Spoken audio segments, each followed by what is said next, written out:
What I am about to say, you have not heard it in any school, in any university lecture hall, in any tourist bus crawling through the streets of Rome. And you know why? Because it is uncomfortable. Because it destroys the picture that was methodically, for decades, from generation to generation, hammered into your head. Have you been to Rome? Perhaps you have, or perhaps you are still only planning to go. But you have seen the Colosseum for certain. In photographs, in films, on postcards, in history textbooks, on the covers of guidebooks. Enormous arches, white Travertine, 2,000 years, behind which stand gladiators, emperors, roaring stands, and a fallen empire. You were told, this is antiquity, this is the Flavians, this is the 1st century of our era. You nodded and went on. But what if I tell you that this is a lie? Not a mistake, not a simplification, not a sweet exaggeration for tourists. Precisely a lie. Cold, calculated, polished over 5 centuries. That behind every stone of this amphitheatre stands not Emperor Vespasian, but Pope Nicholas V. That every iron clamp in its walls was smelted not in the times of ancient Rome, but in the kilns of Tuscany in the 15th century. That thousands of cartloads of stone were pulling up to this place, not under the Caesars, but under the Renaissance pontiffs. And this is recorded in black and white in the Vatican account books, which to this day gather dust in secret archives. Today in this video, I will show you what official history prefers to pass over in silence. Documents which exist, but as if they did not. Maps on which the Colosseum simply does not exist, though according to the textbooks, it has been standing in its place for 1,500 years already. The chemical analysis of brick, mortar, and metal that tears the official chronology to shreds. And the name of an active scholar from the largest university in Europe, a woman who has already pronounced a scientific verdict, but whom the wider public has not heard and will not hear, unless it is from us. From the quarries of Tivoli to the Vatican kilns, from the metallurgical centres of Florence to the papal chancery, from the empty medieval maps to the anomalous volumes of purchases in the bookkeeping of the 15th century. One picture, one handwriting, one client, one motive which today you will learn all the way to the end. Watch to the finale, without fail, because the most important thing is not at the beginning. The main piece of evidence is in the last third of the video. And after you see it, you will never again look at the Colosseum the way you used to look at it before. Never. 2 millennia of glory, the symbol of the eternal city. The arena where, if the textbooks are to be believed, the fates of people and empires were decided. That is how the Colosseum is hammered into our heads from the school bench. Erected under the Flavians, opened in the year 80 of our era, 50,000 spectators, gladiators, wild beasts, roaring stands, a beautiful picture. A convenient picture, sitting tight in every guidebook, every historical film, every university lecture. Now try asking this picture just 3 questions. Not destructive ones, not extremist ones. The most ordinary questions any attentive journalist would ask. Question 1. Why, on detailed maps of Rome up through the 14th century, is there emptiness on the site of the Colosseum? Not a reduced image, not a symbolic marker, but plain nothing. Cartographers of that time diligently marked the Pantheon, the aqueducts, the arches, the baths, even relatively small temples. Yet the largest structure in the city, visible from any point in Rome, they somehow forgot. 13 centuries in a row. A convenient coincidence, wouldn't you say? Question 2. Where did the thousands of cartloads of stone and brick, purchased by Pope Nicholas V in the middle of the 15th century, actually go? The official version says they went to the reconstruction of St. Peter's Basilica and the Vatican walls. but the volumes recorded in the papal account books exceed by tens of times everything that could have been needed for these works. This concerns direct financial documentation of the Vatican, not rumors, not alternative journalism, but records that lie in secret archives to this very day. And the main logistical routes indicated in those same accounts lead not to the Vatican at all. They lead to the wasteland where the Colosseum stands today. Question 3. How did soft limestone, and Travertine belongs precisely to the soft rocks, manage to preserve its ideal, almost machine-finished edges, supposedly having stood under the open sky for 2,000 years? Wind, rain, Roman heat, medieval fires, earthquakes, looting, all of this should have turned the facade into an eroded, porous mass. But we see even edges, clear cornice profiles, legible inscriptions. A material that behaves as if it had been worked not under Vespasian, but under Nicholas V, under his closest successors at the very latest. 3 questions, and official history gives no clear, document-based answer to any of them. Instead of answers, rhetorical figures, references to the authority of predecessors, phrases like, "It is customary to believe," and "This is common knowledge." But common knowledge is not an argument. It is a way to close a subject without opening it. In this investigation, we will take a different path. We will set aside the beautiful legends, set aside the Hollywood reconstructions of gladiatorial combat, set aside even those academic monographs that cite the same sources over and over in a closed circle, without any external verification. And we will take in hand what carries weight in a courtroom: documents, figures, chemical analyses, metallurgical data, medieval maps, the account books of the Vatican. And here is what we will show. The Colosseum is not a 2,000-year witness of antiquity. The Colosseum is an ambitious architectural and ideological project of the Renaissance era, a project conceived and carried out by the humanists of the 15th century on the direct order of the papal court. Its goal was extremely pragmatic: to create for the Vatican a visible, impressive, indisputable ancient foundation of power, to show Europe that Rome inherits the empire of the Caesars by right of unbroken succession. And for such a task, it was not enough to restore random ruins. It was necessary to raise a symbol out of the ground, to build something that would take the breath away of ambassadors, kings, pilgrims, and officials of every rank. From the engineering revelations of Leon Battista Alberti, the architect standing in the closest circle of Nicholas V, to the chemical composition of the brick produced in the papal kilns beneath the Vatican, from the metallurgy of the iron clamps that held the blocks of the amphitheatre together, to the specific routes of the cartloads indicated in the Vatican accounts. All of this belongs to the evidence of a single case, and all of it points to a single date, the 15th century.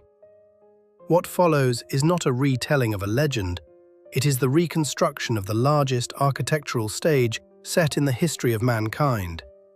Scene by scene, account by account, brick by brick.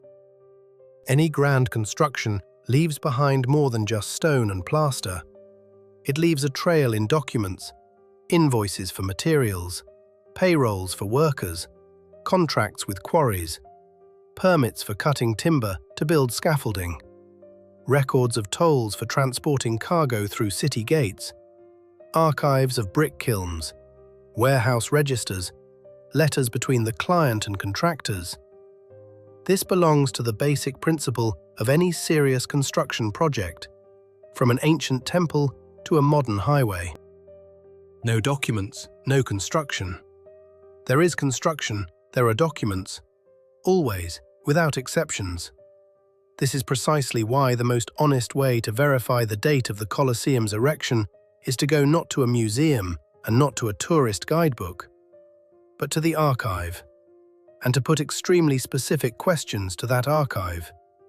When and where was the main building material extracted in the required volumes? How many pairs of hands were engaged in this extraction? How many cartloads passed along the roads toward the construction site each day? At what production facilities and in what quantities was the brick fired? Where did the iron for the clamps and the lead for pouring them come from? And most importantly, who paid for all of this? If the Colosseum was truly built in the 1st century of our era, we are obliged to see a colossal production trail precisely in the documents of that time. The Roman Empire was a bureaucratic state. Its officials recorded literally everything: taxes, slaves, grain deliveries, military expenses, the construction of public baths in the provinces. Any construction on the scale of the Flavian amphitheatre would have generated tens, if not hundreds, of administrative records. This belongs to the ordinary practice of the imperial chancery, and we have no grounds whatsoever to believe that an exception was made for the Colosseum. What do we see in reality? In reality, 1st century documents about the Colosseum are absent completely. There are no invoices, no payrolls, no contracts, no letters, no tax receipts connected to its erection. Not a single line. Everything that is presented to us as ancient testimony consists of later mentions by authors who wrote decades and centuries after the event, plus a few coins and inscriptions whose dating is itself the subject of separate dispute. And that is all. For a structure whose construction would have required the movement of thousands of people and millions of tons of material, an empty archival shelf. Now let us turn our gaze to the 15th century. The picture changes instantly. The mid-1450s. The pontificate of Nicholas V. The Vatican chancery works in a mode that any modern construction holding would envy. Invoices, contracts, receipts, letters. None of this is being reconstructed by archaeologists grain by grain, but lies on the shelves of the secret archive in finished form. Thousands of cartloads, hundreds of workers, dozens of suppliers, specific names, specific sums, specific dates. This belongs to documents that no one disputes and that are recognized as authentic even by the most conservative researchers. What comes next is simple. We take two lists.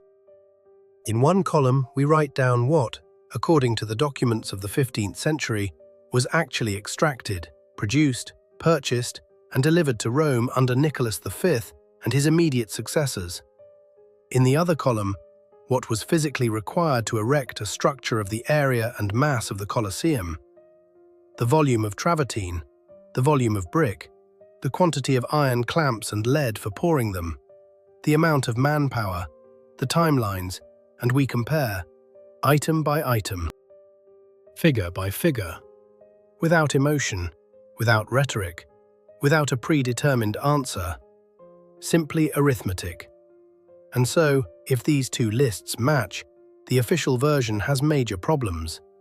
If they match not at the level of similar, but at the level of identical, the problems become fatal.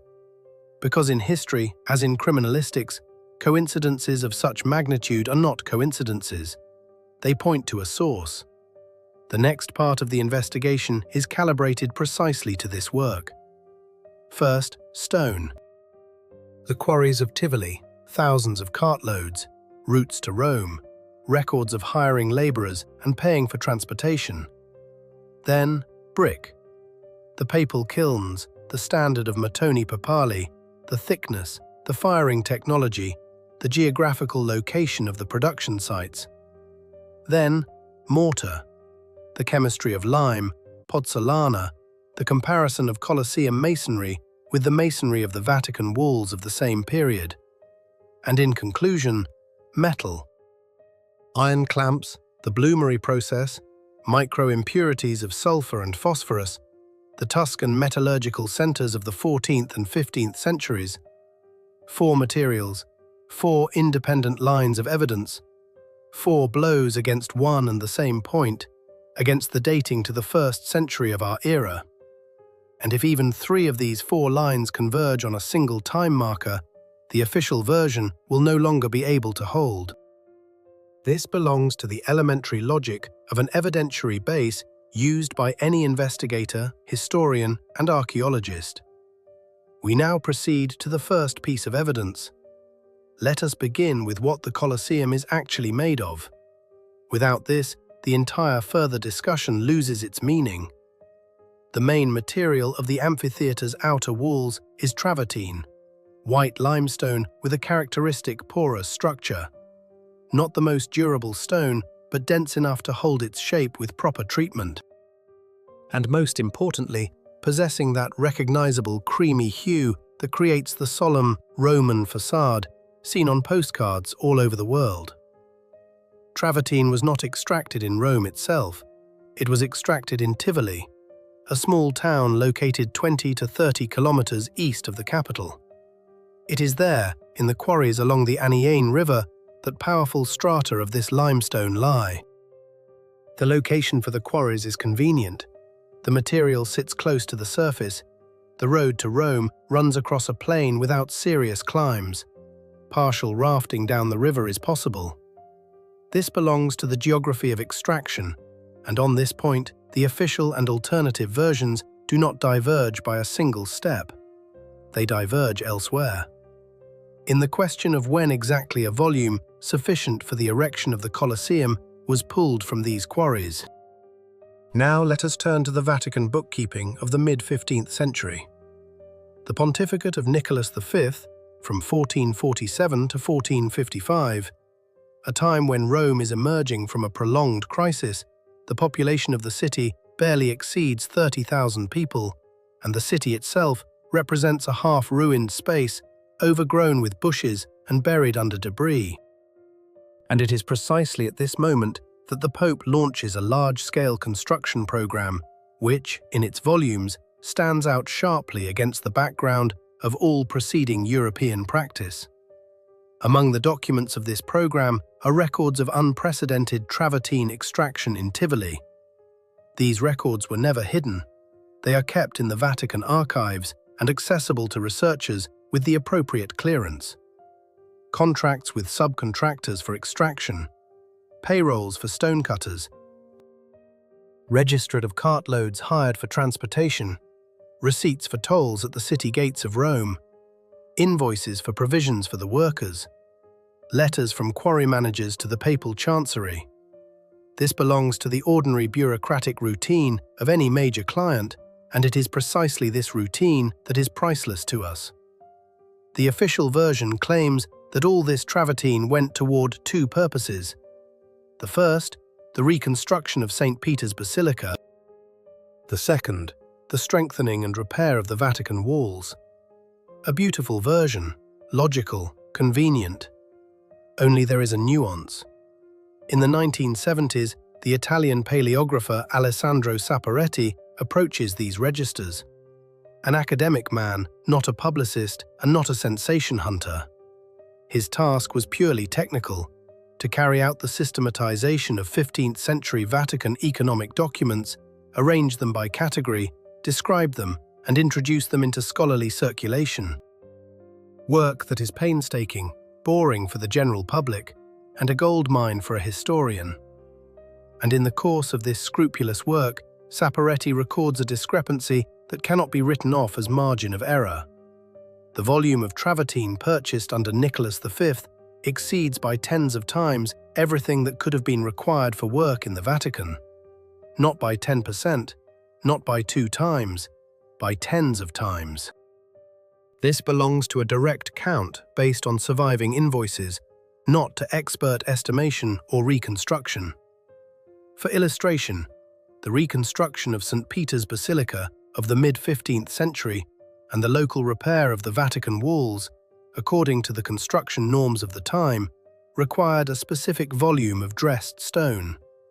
This volume can be calculated, and modern specialists have calculated it more than once.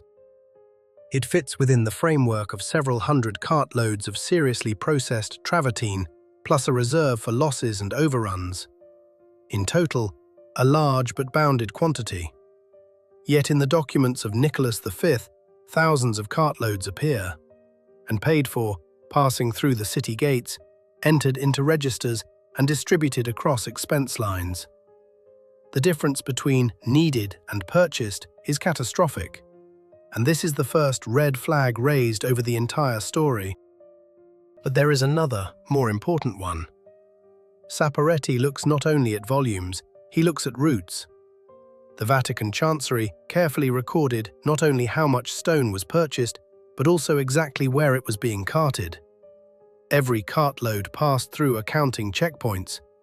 At the city gates stood scribes who entered the arrival of the cargo into the books. This belongs to ordinary fiscal practice. Tolls applied to the import of construction materials into Rome, they had to be collected, which means they had to be counted. And here is the result of the counting. The main mass of cartloads carrying Tivoli Travertine was heading not to the Vatican Hill at all.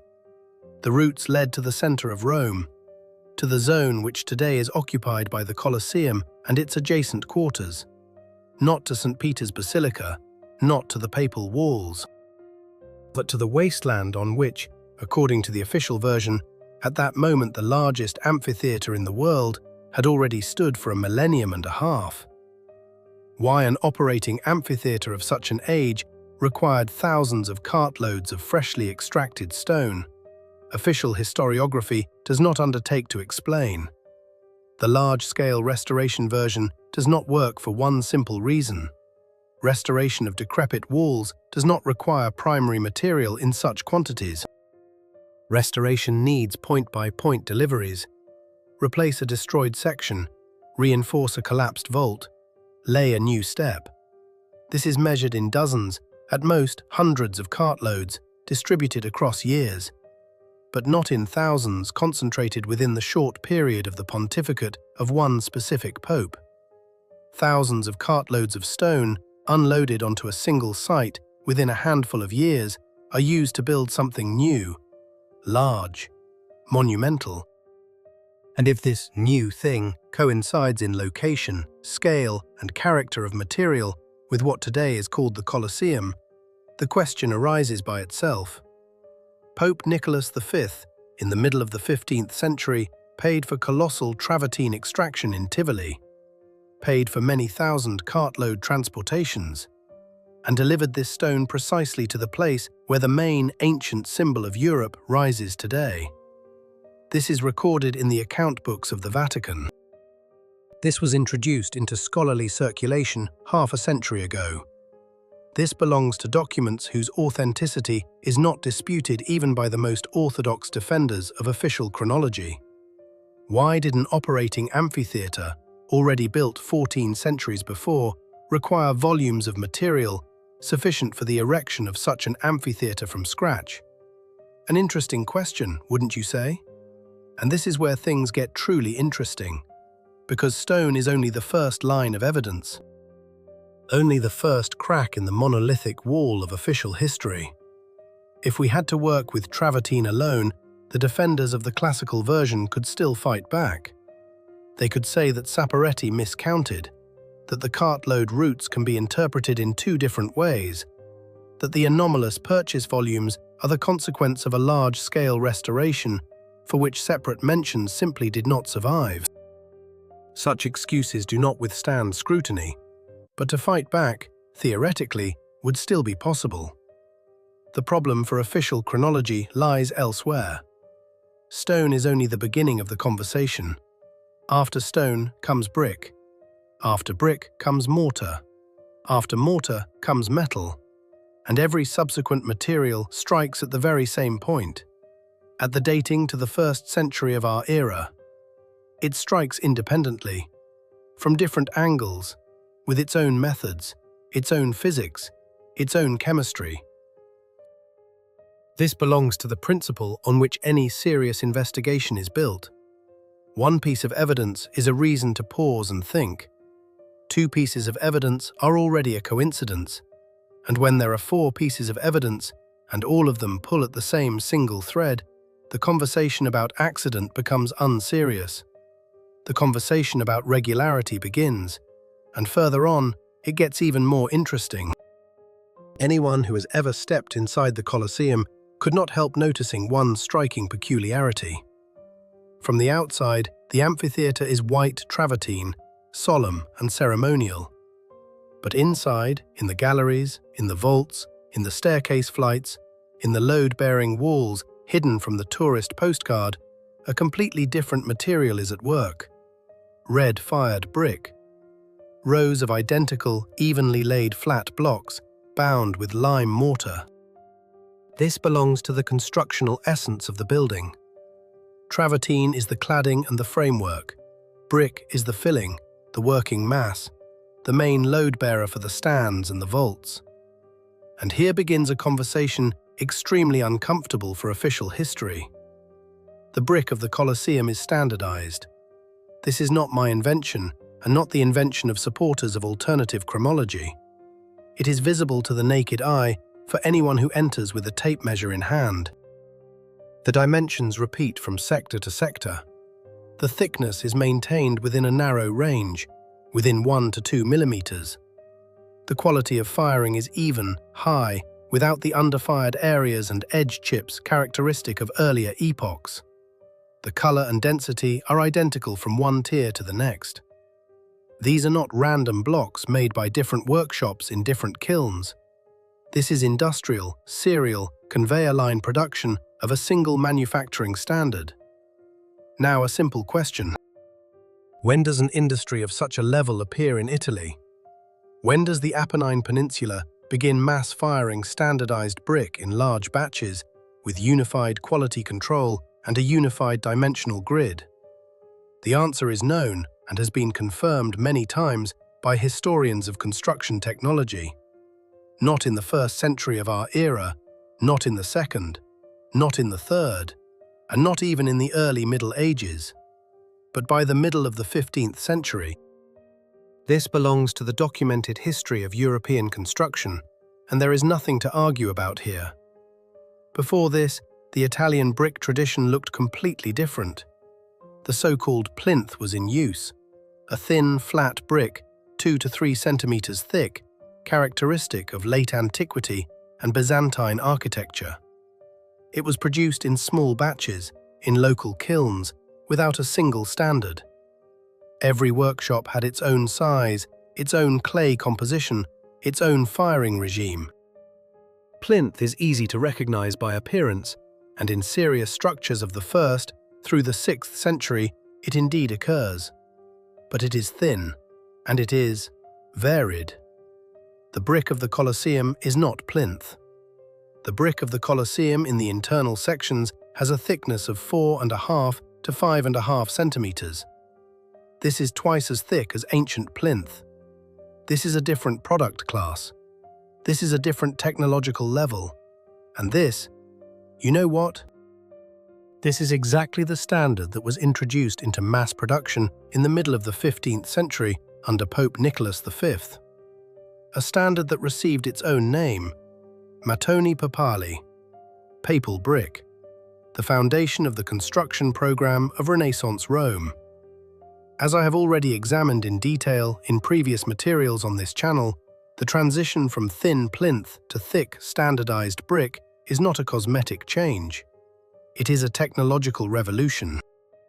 To produce thick brick, you need kilns of large dimensions. You need precise temperature regulation. You need a finely tuned clay logistics.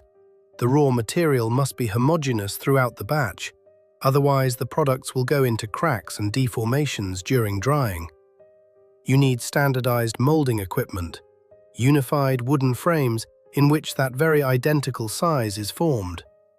All of this is a sign of an industrial era, not of artisanal craft. And now, a detail that defenders of the official version go around especially carefully. The geography of production. In the 15th century, under Nicholas V and his successors, the main brick factories of Rome, the so-called fornaci, were located in 2 zones. The first zone, the Vatican district. There, brick was fired for the papal construction program, for the reconstruction of the basilica, for the repair of the walls. This is logical. Production next to the main client, minimum delivery distance. The second zone, along the Via Appia, the famous ancient road leading from Rome to the south. And here begins the most interesting part, because the section of the Via Appia on which these brick kilns were concentrated is located in the immediate proximity of the Colosseum. Not 10 kilometers away, not in a neighboring suburb, but within walking distance of the site where the amphitheatre stands today. A distance that a few oxen with a cart cover in 1 to 2 hours. Without tolls at distant gates, without long routes across the entire city, without the risk of damaging the cargo on potholes. This belongs to elementary construction logistics. Any contractor tries to place brick production as close to the object as possible. The shorter the haul, the lower the cost, the fewer the losses, the faster the construction. In the 15th century, when all transportation moved on animal traction, this rule was even stricter than today. 1 extra kilometer of route, real money, real time, and real losses. Now let us put the picture together. In the middle of the 15th century in Rome, brick of a new standard called mattoni papali is mass-fired. The main production of this brick is concentrated in 2 zones, near the Vatican and along the Via Appia, next to the present-day Colosseum.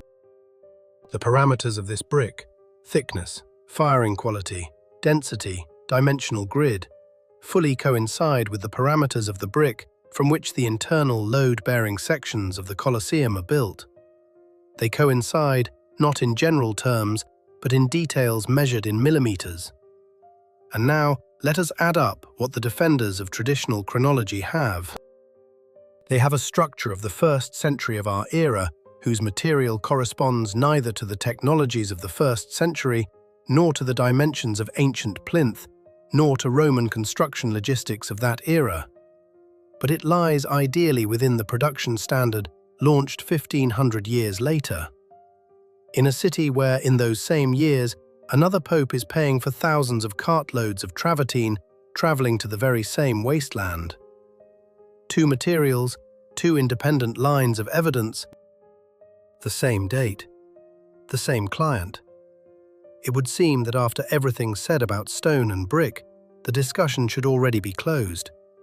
2 independent lines of evidence, the anomalous volumes of Travertine and the industrial standard of brick masonry, have converged on a single point on the axis of time, the middle of the 15th century, under a specific client, on a specific site. It would seem that we can now move on to conclusions, but there is one nuance. Everything we have discussed up to this point is circumstantial evidence, powerful, convincing, but still circumstantial. Yes, the volumes of purchases do not match the officially declared purposes. Yes, the cartload routes lead in the wrong direction. Yes, the brick standard corresponds to the 15th century, not to the 1st. But defenders of traditional chronology have been trained for many decades to fend off precisely such arguments. They have a set of standard answers at the ready. The documents are incomplete. The routes can be interpreted differently. Technological standards could have existed earlier, samples simply did not reach us.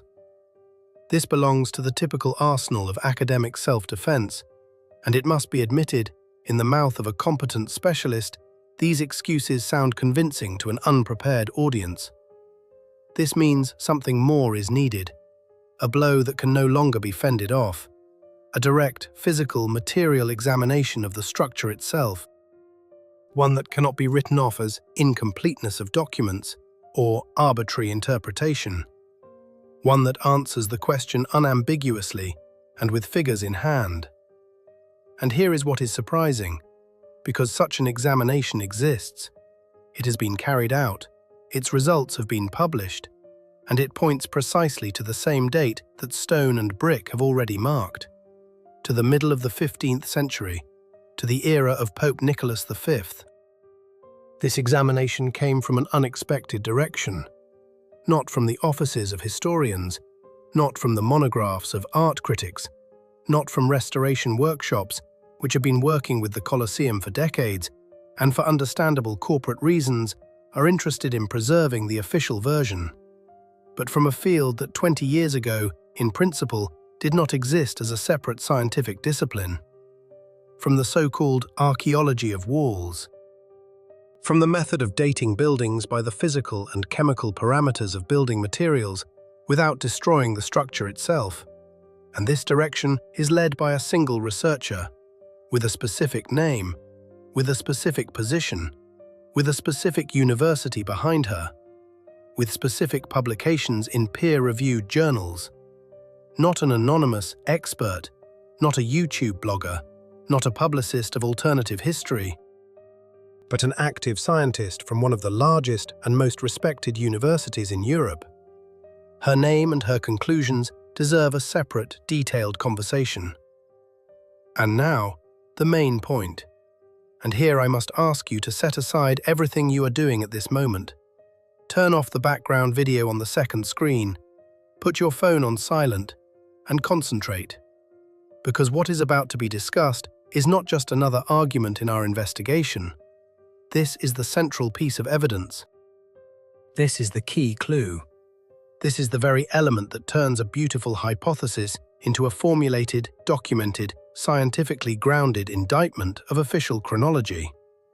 Meet the main protagonist of this chapter of the investigation, the Sapienza University of Rome, one of the oldest and largest universities in Europe. Founded as far back as the 14th century, today it ranks among the top 100 leading educational institutions in the world by numerous academic rankings. More than 100,000 students, dozens of research centers, a reputation that is guarded jealously and systematically. This is not a marginal venue. This is the mainstream of European science. It is there that Claudia Conini works, a specialist in the history of construction technologies and materials, an active researcher publishing in peer-reviewed scientific journals. Her name in academic circles is not disputed by anyone. Her qualifications are not questioned by anyone. And this is a very important detail, because everything that follows will be much harder to write off as conspiracy theory or blogger speculation. Before us is a staff researcher of a university with a 7th-century history. The direction to which Conini has devoted many years of her work bears the name archaeology of walls. In Italian, archeologia delle murature. In Russian language literature, this term is almost unknown, but in European science, the field has formed and firmly established itself. This belongs to a domain where classical archaeology, with its excavations, ceramics, and stratigraphy, merges with construction materials science, chemistry, and the physics of materials. The essence of the method is simple and elegant. Any masonry is an informational cast of its era. By how the mortar is mixed, how the brick is fired, how the rows are laid, how the seams are worked, how the slaked lime is combined with sand. All of this can be read if one knows how. Every era leaves its own signature. Every production cycle has characteristic imprints. And by these imprints, without destroying the building, without opening it down to the foundation, without knocking off the plaster, one can say with high accuracy in which century, and sometimes in which specific decades, the given masonry was executed. This is a fundamentally important point. Conini's method is non-invasive. It does not require the dismantling of walls. It does not require the taking of large samples that destroy the structure. Micro-samples of mortar, fragments of brick from already existing chips, thin sections taken with minimum traces are sufficient. This belongs to the ordinary practice of modern restoration research, and it is precisely thanks to this methodology that work with historical monuments became possible without damage to the monuments themselves. Conini has tested her method on dozens of objects with reliably known dating. Churches of the 14th century, fortresses of the 15th century, palaces of the 16th century, medieval city walls with documentarily confirmed construction periods. The result, within a margin of error of several decades, her method yields accurate, reproducible, verifiable datings. This is not a hypothesis. This is a working scientific tool, tested on material where the answer is known in advance. And now, what Conini discovered when she turned this tool on the Colosseum. First, the brick. Claudia Conini analyzed the physical and chemical composition of the brick from the internal sections of the amphitheater.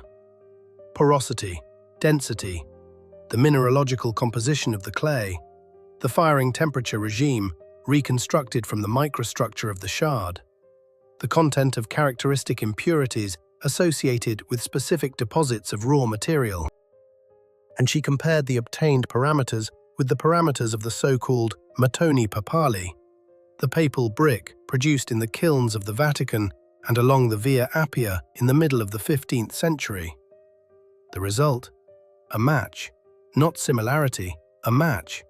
Within the margin of measurement error, the same mineralogical composition of clay, pointing to the same raw material deposits in the surroundings of Rome. The same firing temperature regime, within a narrow range, characteristic of large industrial kilns of the Renaissance era. The same porosity, reflecting an identical technology of molding and drying. The same characteristic micro-impurities. Second, the comparison with ancient plinth. This is a separate, extremely important part of Conini's work. She took samples of genuine Roman plinth from reliably dated structures of the 1st through the 3rd centuries of our era. Baths, palaces, the Aurelian city walls, where the origin of the material is beyond doubt. And she compared them with the brick of the Colosseum. The picture turned out to be polar. Plinth, thin, with a thickness of 2 to 3 centimeters. The brick of the Colosseum, thick, 4.5 to 5.5 centimeters. Plinth, with a characteristic layered texture, the result of hand forming on an open surface. The brick of the Colosseum, with a dense, homogeneous structure, the result of forming in standard closed molding equipment. Plinth, with an uneven firing regime, temperature variations are readable on the cross-section. The brick of the Colosseum, with an even, sustained firing, characteristic of large industrial kilns. This belongs to parameters that are physically impossible to fake and that cannot be accidentally obtained with a different production technology. Two materials, separated allegedly by a millennium and a half, turned out to be not simply different. They turned out to belong to two completely different technological worlds, to two different eras in the history of construction. And the brick of the Colosseum belongs to the same era as the mattoni papali of Nicholas V, not to the era of Vespasian. Third, the mortar. This is a blow from which the defenders of the official version truly have nothing left to fend off. Claudia Conini conducted a comparative analysis of the masonry mortar from the internal walls of the Colosseum and the mortar from the Vatican walls erected under Pope Nicholas V. The ratio of lime and sand, the mineralogical composition of the sand, the character of lime slaking, aerial or hydraulic, with long or short curing, the presence and percentage content of pozzolana, the volcanic ash giving the mortar hydraulic properties, the size and distribution of aggregate particles. All that in aggregate forms that unique face of the mortar. The result is again the same, a match, within the margin of error of analytical methods. Two buildings, the Colosseum and the Vatican walls of Nicholas V, are built from mortar prepared according to one and the same recipe, from the same lime deposits, with the same addition of pozzolana from the same source, by the same method of slaking, with the same composition of sand. And this is another pair of materials separated, according to the official version, by 14 centuries. 14 centuries is an enormous span. During that time, empires, religions, languages, technologies, and sources of raw material changed. To suppose that in the 15th century, craftsmen accidentally reproduced the mortar of the 1st century with accuracy down to micro-impurities without a laboratory analysis of the original before their eyes is no longer scientific caution. It is an attempt to close one's eyes to the obvious. Claudia Conini selects her formulations carefully, as befits a scientist unwilling to conflict with the academic establishment.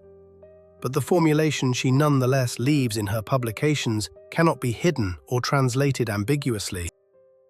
I shall cite it literally. We see not the restoration of the ancient Colosseum in the 15th century, but a single cycle of production of building material.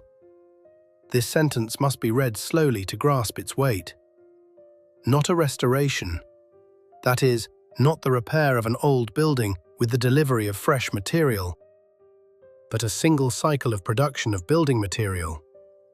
That is, one continuous technological sequence in which the brick, mortar, and masonry of the Colosseum are not an antique heritage slightly refurbished in the Renaissance, but part of the very same construction program that erected the papal walls, the papal kilns, and the papal basilicas of the 15th century. In essence, this is a scientific verdict on the Restoration version, delivered as correctly as possible within the framework of academic ethics with all the required reservations, but delivered, published, and introduced into scholarly circulation. Let us sum up what Claudia Conini said, but let us say it in simple, hard, working words, without academic curtsies and without cautious reservations. In the middle of the 15th century, under Pope Nicholas V, the mass industrial production of brick of a new type is launched for the first time in Rome. This brick received its own name, mattoni papali, papal brick. Its characteristics were absolutely new for Italian construction. Large kilns with a controlled temperature regime, standardized molding in unified wooden equipment, clay homogeneous across the entire volume of the batch, sourced from specific deposits in the surroundings of Rome, conveyor line output of identical products laid within a rigid dimensional corridor. This belongs to the first case of genuine industrial brick production in Italian history. Before that moment, only artisanal guilds, only local kilns, only a variable standard from master to master. And here is the specific figure on which half of the entire argument rests. The thickness of the papal brick, from 4.5 to 5.5 centimeters, plus or minus a couple of millimeters, already within the limits of ordinary production tolerance. This is a rigid, documented standard of the 15th century, recorded in surviving samples from the papal kilns, in production ledgers, in restoration reports on Vatican structures. Now let us look at the brick of the ancient era. At genuine Roman plinth of the 1st through the 6th centuries of our era. Thickness from 2 to 3 centimeters, sometimes slightly more, sometimes less, but the corridor is fundamentally different. Plinth is thinner. Plinth is flat. Plinth, by its very nature, belongs to a different type of construction logic. It is laid differently. It is alternated with rows of stone. It is used for leveling. It is applied in thin arches and vaults. This belongs to the documented practice of Roman and Byzantine architecture, and here we have no alternative. The plinth of the overwhelming majority of ancient structures has precisely these dimensions. Now, the key question. To which of the two standards does the brick of the Colosseum belong? Claudia Conini gives a measured, documented answer. The brick of the internal sections of the Colosseum, from 4.5 to 5.5 centimeters in thickness, a one-to-one match with the papal standard of the 15th century. Not the plinth of the 1st century. Not an intermediate variant that could hint at some transitional era. Not an averaged value that could be interpreted either way.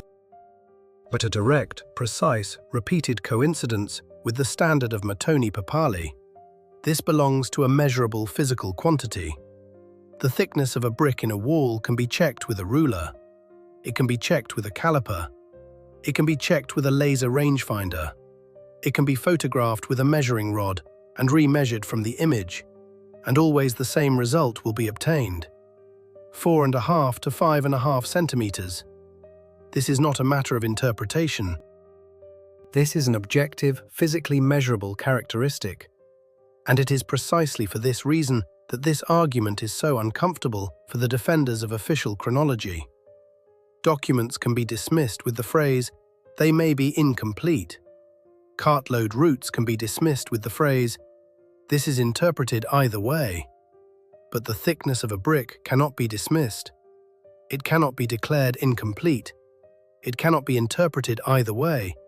It is either this or the other.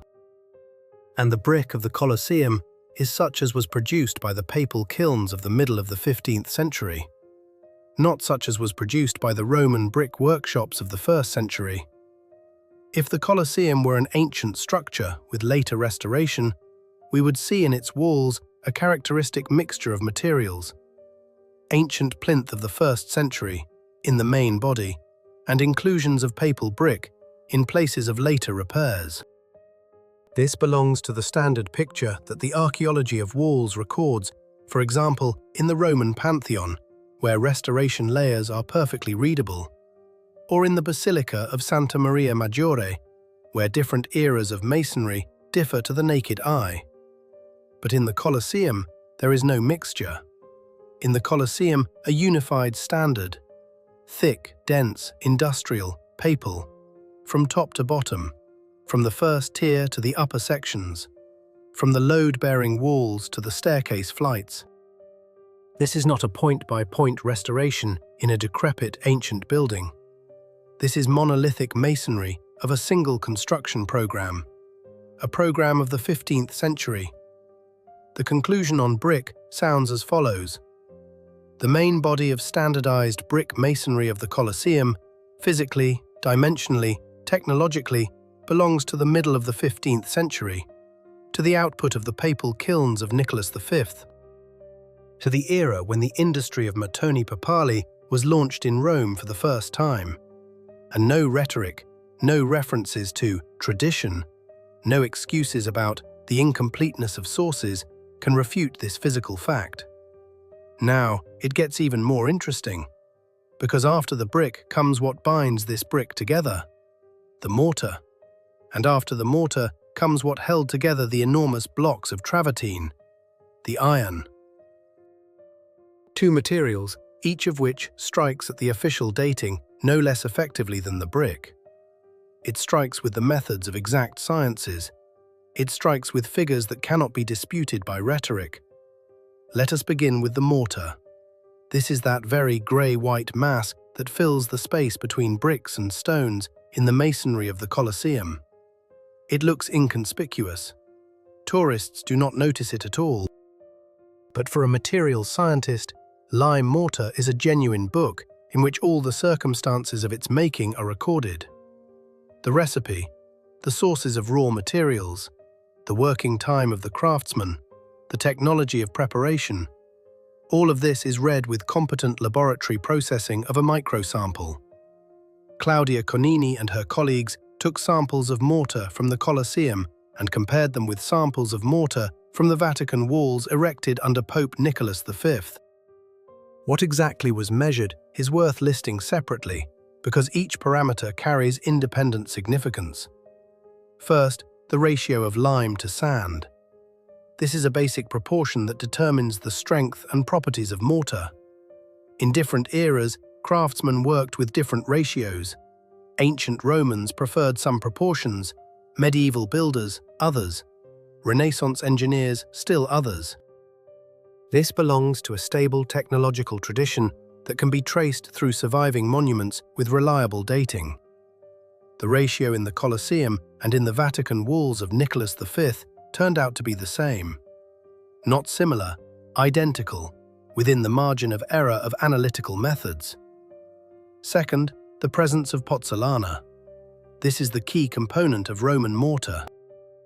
Volcanic ash that, when mixed with lime, gives a chemical reaction and transforms ordinary lime mortar into a hydraulic one, hardening even underwater.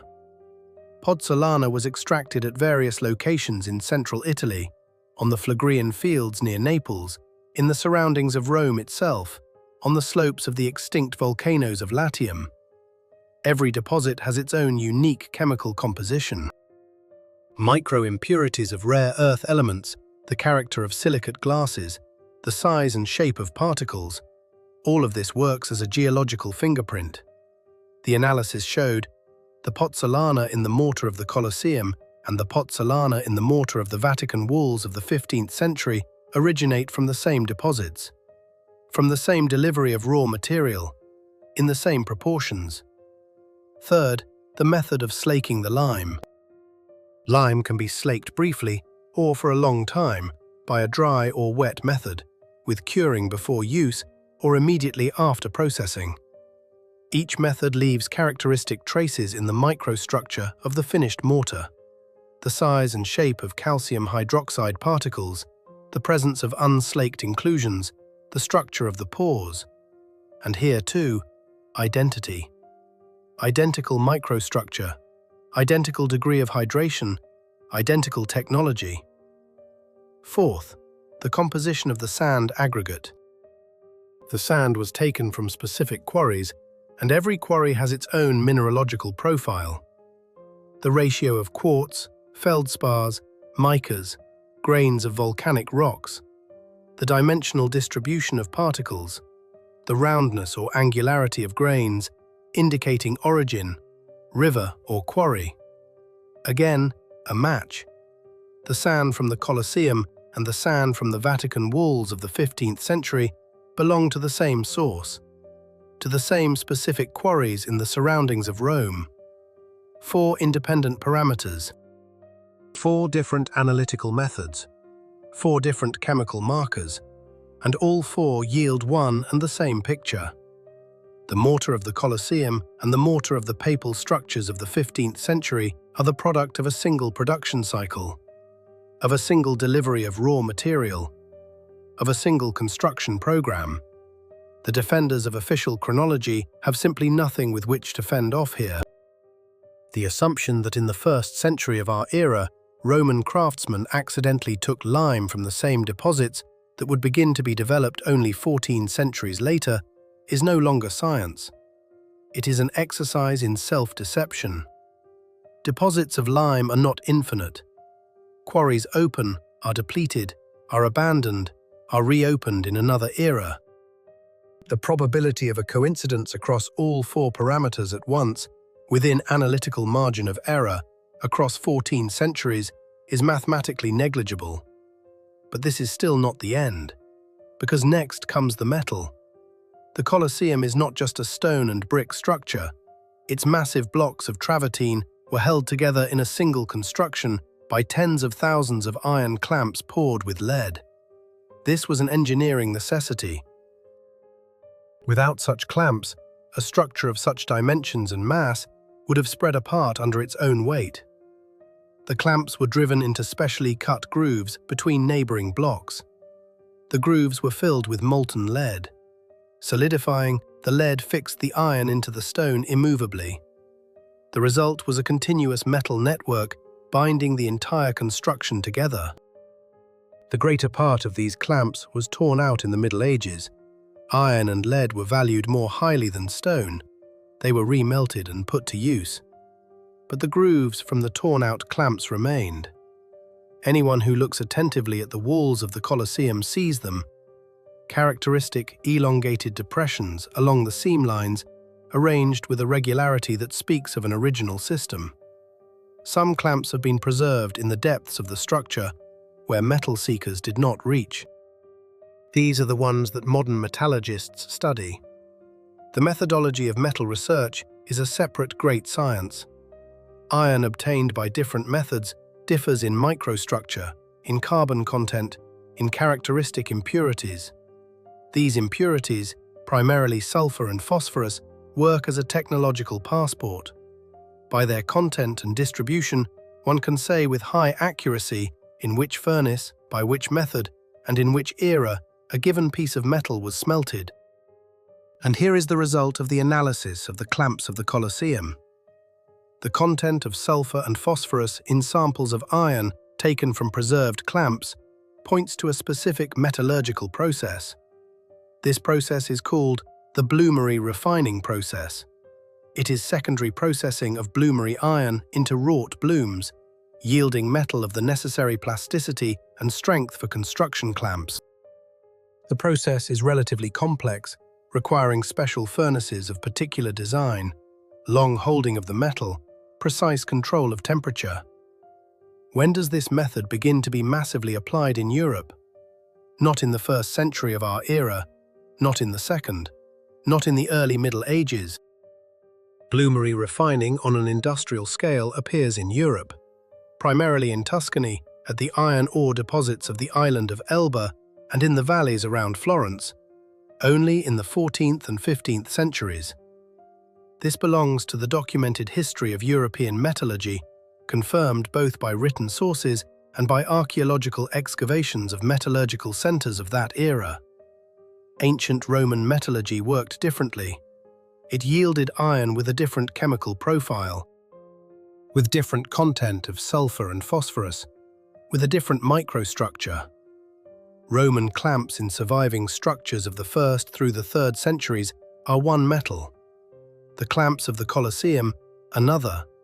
And this other metal corresponds precisely to Tuscan metallurgy of the 14th and 15th centuries, the era when Florence and its allies occupied leading positions in the iron-making production of Europe, the era contemporary with the papacy of Nicholas V.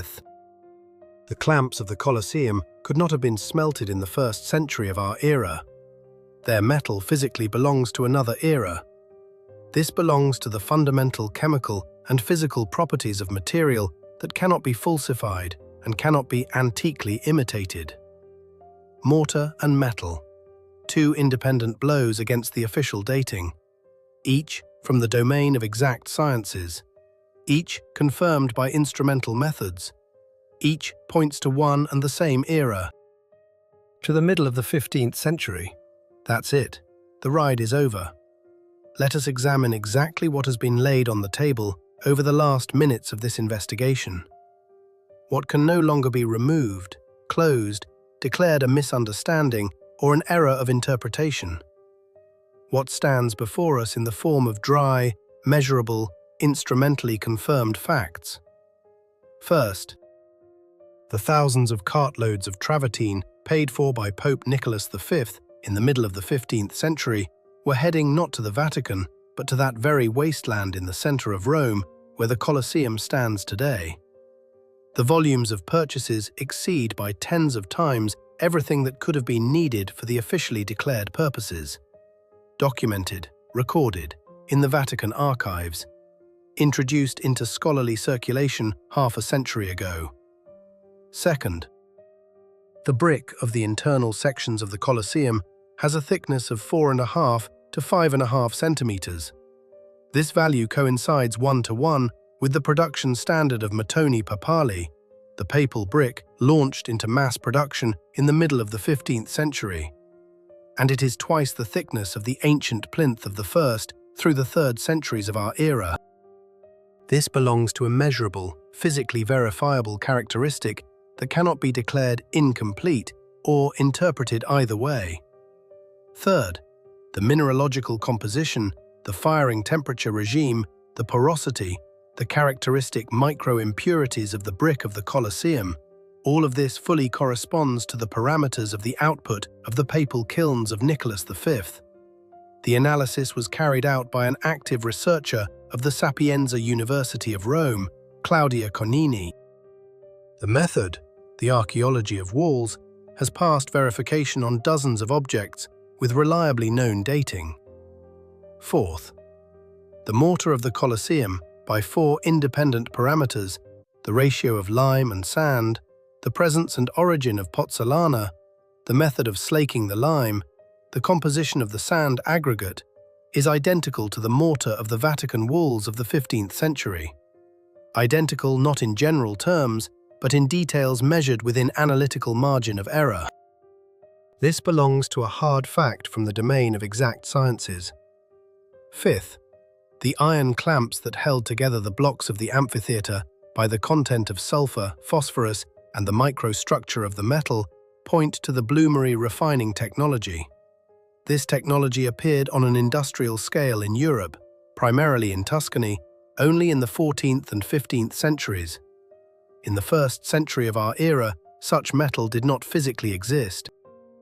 This belongs to metallurgical expertise confirmed by instrumental methods. 5 independent lines of evidence. 5 completely different disciplines: archival studies, construction engineering, mineralogy, geochemistry, metallurgy. 5 different teams of researchers working in different decades without coordination among themselves. And all 5 lines converge on a single point, on the middle of the 15th century, on the pontificate of Pope Nicholas V, on one and the same construction site in the center of Rome. In criminalistics, this is called cross-confirmation. When 5 independent witnesses, unacquainted with one another, give identical testimony on key details, this closes the question. The jury retires to deliberate and returns with the only possible verdict. No rhetoric of the defense works here anymore. No appeals to presumption and tradition help. The facts have come together into a picture. The picture is unambiguous. And exactly the same thing has now happened with the Colosseum. 5 different methods, 5 independent expert examinations, one and the same answer. This is not a coincidence. Coincidences of this kind are mathematically impossible. This is a regularity emerging through the thickness of official textbooks and tourist brochures. The old version with which we began this conversation, about the Flavian dynasty, about Vespasian and Titus, about the 1st century of our era, about 2,000 years of uninterrupted glory. From that version, after the conducted review, practically nothing has been left. It crumbled, one point at a time. First, it was undermined by the maps. Then it was finished off by the papal accounts. Next, it was shot through by the brick and the mortar. And the final nail was driven in by the analysis of the metal of the clamps. A different version has remained, not a beautiful one, not a convenient one, not corresponding to what is written in guidebooks and lectures, but corresponding to the facts, corresponding to the documents, corresponding to physics, chemistry, and metallurgy, corresponding to ordinary, simple, transparent construction logistics, in which one cannot extract stone in Tivoli, ship it to Rome, grind lime, fire brick, and smelt iron. 1,500 years before all these operations became technologically possible. The version is simple and harsh. The Colosseum was built in the 15th century, under Pope Nicholas V and his immediate successors, from materials of the papal quarries, the papal kilns, and the Tuscan metallurgical industry. According to a single plan, a single program, and a single schedule. It is not an ancient monument. It is a Renaissance construction project, conceived from the very beginning as an ancient one. That's it, the ride is over. There is nothing left to argue about. Now, the main conclusion. It is for the sake of this conclusion that the entire investigation was launched. For the sake of this conclusion, we examined the maps, the papal accounts, the brick, the mortar, and the metal. The Colosseum is not a witness of Rome's 2,000-year glory. The Colosseum is an architectural manifesto of the Renaissance, a structure raised from the ground in the middle of the 15th century on the direct order of the papal court, not a restored ancient ruin, not a refurbished heritage of the empire of the Caesars, but a Renaissance construction from scratch, from the very first stone, from the very first cartload of Travertine that rolled out of the quarries of Tivoli under Nicholas V. And now, an important question. What for? For what purpose was this, by the standards of the 15th century, colossal construction undertaken? For what purpose did Pope Nicholas V and his successors invest in a single object, funds comparable to the budgets of small European states of that time? The answer lies in politics. In the very essence of the position in which the papacy found itself by the middle of the 15th century. The papacy was emerging from one of the most difficult eras in its history. The so-called Avignon captivity of the popes had just ended when the residence of the head of the Catholic Church had moved for decades from Rome to France. This was followed by the Great Western Schism, during which 2 and sometimes 3 competing popes reigned simultaneously, anathematizing each other from different thrones. The authority of the Roman See was undermined. The strengthening secular sovereigns, the French kings, the emperors of the Holy Roman Empire, the rulers of the Italian city-states, more and more often put to the papacy an extremely uncomfortable question. On what basis, exactly, does Rome lay claim to primacy in the Christian world? Where are the visible, material proofs of this primacy, convincing to any ambassador and pilgrim? The city itself, to which the papacy referred as its historical base in the middle of the 15th century, looked lamentable. The population of Rome barely exceeded 30,000 people. Cows grazed on the Forum. Among the remains of ancient temples, peasants grew cabbage and wheat. Marble slabs from ancient buildings were being massively carted away for the construction of private houses, for the burning of lime, for ordinary domestic needs. No eternal city existed in practice. What existed was a half-ruined, overgrown, abandoned settlement, ill-suited to that majestic role which the ideologists of the papal throne were trying to impose upon it. A legend was needed. A visible, material, leaving no doubt demonstration was needed that Rome is the legitimate heir of the empire of the Caesars, that papal power is the direct successor of imperial power, that the very ground on which the Vatican stands is saturated with the greatness of antiquity. This belongs to a purely political task, solved by the Renaissance papacy with the cold calculation of a professional administrative apparatus. And this task was solved in 2 directions simultaneously. The first direction, ideological. Renaissance humanists, many of whom were in the service of popes and cardinals, were actively engaged in the revival of antiquity. They found ancient manuscripts in monastery libraries. They restored lost texts of Roman authors. They composed descriptions of ancient monuments, supposedly surviving from antique times. How much among these findings was actually authentic is a question that even the most conservative researchers today ask with growing unease. The documented cases of forgeries and falsifications of that era are sufficient to treat the entire corpus of newly discovered ancient testimonies with great caution. The second direction, constructional. If Rome has insufficient visible monuments of ancient greatness, these monuments must be built. Large, monumental, such that an ambassador arriving in the city would have his breath taken away at the very first glance, so that no doubts would remain regarding the antiquity and greatness of the eternal city. And here the papal court acted decisively. The extraction of stone in Tivoli was launched. New brick kilns were built.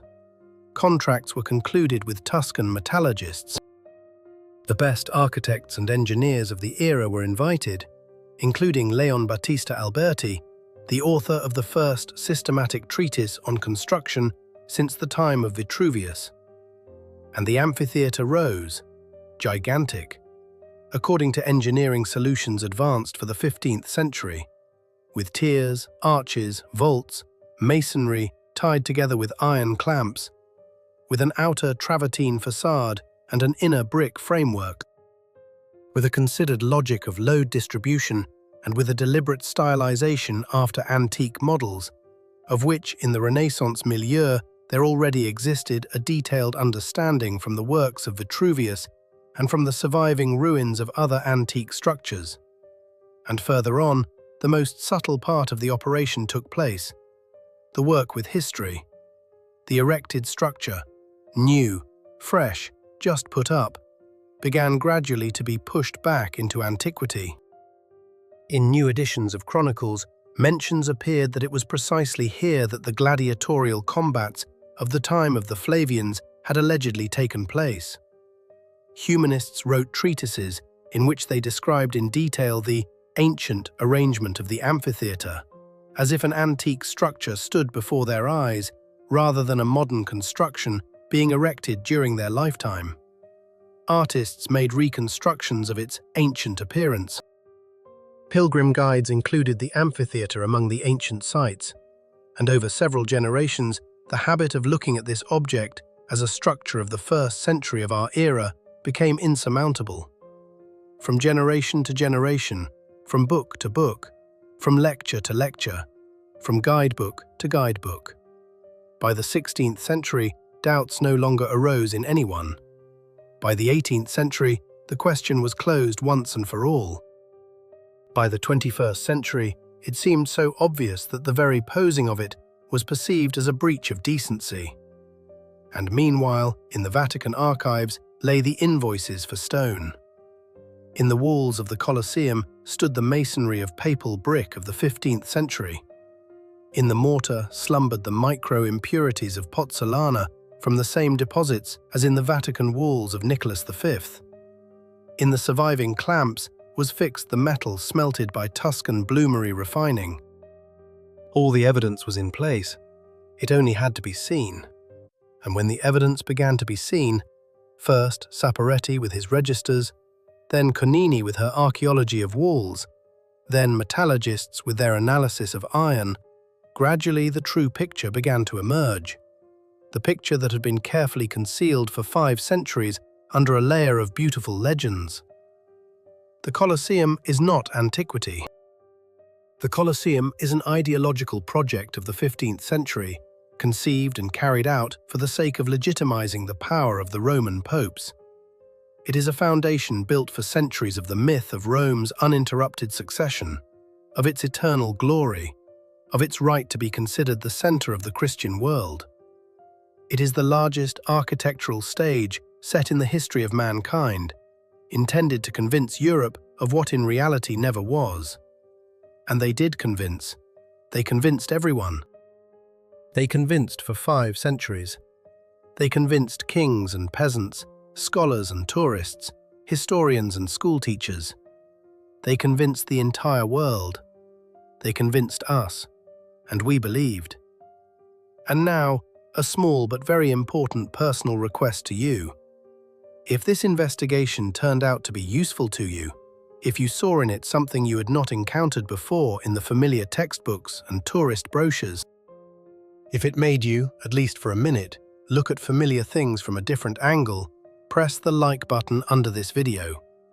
This is the simplest and the quickest thing you can do. One movement of a finger, 1 second of your time, and for the channel, enormous support.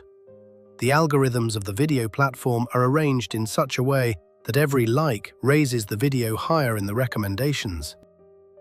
Every one of your thumbs raised upward brings to the channel one more viewer who needs such investigations, who grew up on the same textbooks as you and I, and now has the right to receive a different point of view, the right to ask uncomfortable questions, the right to see the dry facts, papal accounts, the thickness of brick, the chemistry of mortar, the metallurgy of clamps, and to decide for themselves what to believe. If you are on the channel for the first time, be sure to subscribe. The subscription button is located right under this video.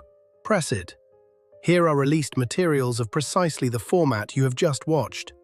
Deep reviews of familiar history. Analyses of documents that usually remain behind the scenes of the official version. An honest conversation about what we are being told and about what is actually confirmed by facts. And be sure to press the bell next to the subscription button. It is precisely the bell that decides whether you will receive notification of a new release. Without an activated bell, subscription remains formal. You are subscribed, but new videos simply do not reach you. With an activated bell, you will be the first to learn about each new investigation, the first to see materials that have not yet had time to get into the recommendations of the wider public, the first to receive access to subjects that in other places are simply not accepted for discussion. Write in the comments your opinion about today's investigation. Do you agree with the conclusions? Which arguments seem to you the strongest? Which, on the contrary, raise doubts? Do you have your own observations, your own sources, your own questions to the official chronology? Comments are a living conversation, and it is precisely this that transforms a channel from a one-way broadcast into a genuine community of thinking people.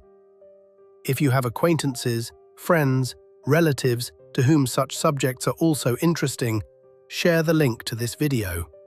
Send it through a messenger, forward it to the family chat, show it over evening tea. Every new viewer is a contribution to making an honest conversation about history accessible to a greater number of people. And subscribe, and put a like, and press the bell, and leave comments, and forward to friends. All of this together is what makes the channel alive. And I take leave of you until the next release, where we will again open the archive of uncomfortable facts and see what lies there this time. Until we meet again.